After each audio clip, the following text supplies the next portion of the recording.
جی بالکل، آج ہم بات کریں گے سینٹ الیکشن کے حوالے سے، چونکہ کافی دن سے سیاسی حلقوں میں گرما گرمی نظر آ رہی تھی کہ چیئرمین سینٹ صادق سنجرانی کے خلاف، چونکہ جب سے پاکستان قائم ہوا ہے یہ پہلی تحریک عدم اعتماد جو سینٹ میں اٹھائی گئی تھی، اس کا کافی شور تھا جو آج ٹھنڈا ہو چکا ہے اور حکومت جیت گئی اور اپوزیشن کی اتحادی جماعتیں برے طریقے سے جو ہیں وہ ہار چکی ہیں۔ چونکہ آج دلچسپ واقعات سینٹ میں ہوئے، جیسا کہ دوپہر کو شہباز شریف کی جانب سے دیے جانے والے لنچ میں 61 سینیٹر موجود تھے جو حلفیہ وہاں پر بتا کے آئے کہ ہم ووٹ ڈالیں گے۔ اس کے بعد الیکشن شروع ہونے سے پہلے آپ نے بھی دیکھا ہے کہ 64 ارکان نے تحریک کے حق میں جو ہے وہ ہاتھ اٹھایا، لیکن عجب بات یہ ہے اتحادی جماعتوں کے لیے، پاکستان مسلم لیگ نون کے لیے بڑا اپسیٹ یہ ہے کہ ان کو صرف 50 ووٹ مل سکے، جبکہ 53 ووٹ درکار تھے اس تحریک کو کامیاب کرنے کے لیے۔ شہباز شریف بھی امیر ترین کے جادوگری کو مان گئے ہیں، انہوں نے تسلیم کیا ہے کہ سینٹ میں جو ہے امیر ترین کا جادو چل چکا ہے۔ اسی طریقے سے آپ کو بتاتا چلوں کہ زرداری صاحب نے صادق سنجرانی کو چیئرمین سینٹ بنانے کے لیے بہت سارا پیسہ خرچ کیا تھا اس وقت، تو کچھ حلقوں میں یہ بھی آواز سنائی دے رہی ہے، کچھ حلقوں سے کچھ لوگوں سے یہ آواز سنائی دے رہی ہے کہ شاید زرداری صاحب کو ان پیسے کی اس رقم کی ریکوری ہو چکی ہے۔ لیکن دلچسپ امر یہ ہے کہ وہی ایوان وہی وقت،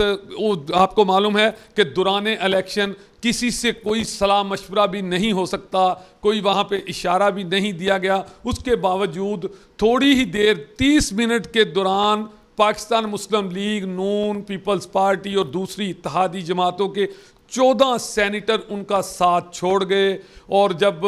گنتی ووٹوں کی ہوئی تو 50 ووٹ نکلے، جس پر حکومتی ارکان نے وہیں پر جشن شروع کر دیا۔ اور دوسری بڑی بات کہ چونکہ اپوزیشن جماعتوں میں بہت پرانے سینیٹر، پرانے پہلوان، پرانے کھلاڑی اور اسی گراؤنڈ اور اسی اکھاڑے کے پرانے پہلوان تھے جن کو آج چت کیا گیا ہے حکومتی ارکان کی جانب سے۔ کامیاب تحریک عدم اعتماد کے حق میں 50، مخالفت میں 45 ووٹ پڑے، 5 ووٹ مسترد ہوئے۔ تحریک عدم اعتماد کی کامیابی کے لیے 53 ووٹ جو ہیں وہ درکار تھے جو نہ ہو سکے، اور بالکل آپ کے سامنے نتیجہ آپ کے سامنے ہے کہ حکومت جیت چکی ہے، جبکہ اپوزیشن جماعتوں کے ساتھ یہ ایک بڑا اپسیٹ ہے۔ جی ایک اور اہم بات کہ الیکشن کے دوران 5 ووٹ مسترد کیے گئے،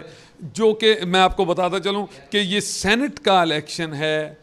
اور کیسے ہو سکتا ہے کہ ایک سینیٹر کو معلوم نہ ہو کہ طریقہ کار کیا ہے، ووٹ کیسے ڈالا جائے گا، ڈبل مور سے اگر 2 جگہ پہ مور لگائی گئی تو ووٹ کینسل ہوگا، چونکہ یہ سینیٹر ہیں۔ یہ 5 ووٹ بھی جو ہیں وہ سوچے سمجھے منصوبے کے تحت خراب کیے گئے، نہ ڈالے جانے کی وجہ سے یا کچھ بھی وجہ ہو سکتی ہے۔ بہرحال یہ بات کنفرم ہے کہ سینیٹر کوئی اتنا جاہل نہیں ہے کہ اس کا ووٹ جو ہے وہ غلطی سے جو ہے مسترد ووٹ ڈالا جائے، یہ بھی سوچے سمجھے منصوبے کے تحت مسترد کیے گئے ہیں۔ یہ اسی کی کڑی ہے جہاں پاکستان مسلم لیگ نون اور اتحادی جماعتوں کے 14 جو سینیٹر ہیں وہ وفاداری بدل گئے، اور دلچسپ بات کیونکہ میں نے پہلے بھی کی ہے، اہم بات یہ ہے کہ آدھے گھنٹے کے دوران چونکہ یہ لوگ پہلے سے ذہن بنا کے آئے ہیں، واضح نظر آ رہا ہے کہ حکومتی جانب سے الیکشن کو مکمل طور پر مینیج کیا گیا تھا، اور آج اس کا نتیجہ آپ کے سامنے ہے کہ 14 لوگ فوری طور پر آدھا گھنٹہ پہلے پوری دنیا نے دیکھا ہے ٹی وی پہ 64 لوگوں نے ہاتھ اٹھایا، اور آدھے گھنٹے کے بعد جب پولنگ ہوئی اور گنتی ہوئی تو 50 ووٹ نکلے، حالانکہ 53 ووٹ چاہیے تھے اس کی کامیابی کے لیے، جو حکومت حاصل کرنے میں ناکام ہو چکی ہے، اور اپوزیشن جو کہ جیت گئی ہے، اور صادق سنجرانی اپنے عہدے پر برقرار ہیں۔ اسی طرح سلیم مانڈوی والا نائب ڈپٹی چیئرمین سینٹ، اسی طرح سلیم مانڈوی والا ڈپٹی چیئرمین سینٹ بھی اپنی سیٹ پر قائم ہیں، اور حکومت چونکہ اب جیت چکی ہے۔